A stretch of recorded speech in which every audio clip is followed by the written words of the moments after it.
I, G.M. Harish Balayogi, having been elected a member of the House of the People, do solemnly affirm that I will bear true faith and allegiance to the Constitution of India as by the law established, that I will uphold the sovereignty and integrity of India, that I will faithfully discharge the duty upon which I am about to enter.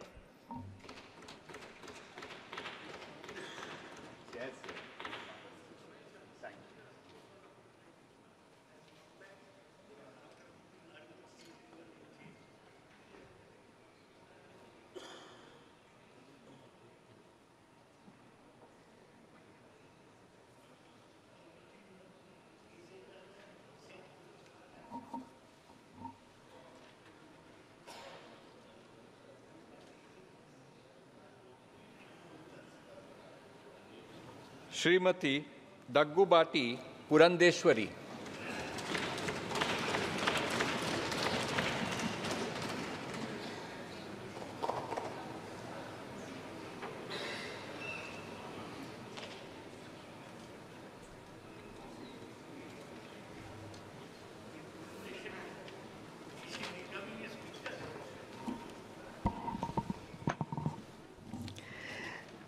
Daggubati Purandeswari అని నేను లోక్సభ సభ్యురాలిగా ఎన్నికైనందున శాసనం ద్వారా నిర్మితమైన భారత రాజ్యాంగం పట్ల నిజమైన విశ్వాసం, విధేయత చూపుతానని, భారతదేశ సార్వభౌమత్వాన్ని, సమగ్రతను కాపాడుతానని, నా బాధ్యతల్ని శ్రద్ధాశక్తులతో మరియు అంతఃకరణ శుద్ధితో నిర్వహిస్తానని దైవసాక్షిగా ప్రమాణం చేస్తున్నాను.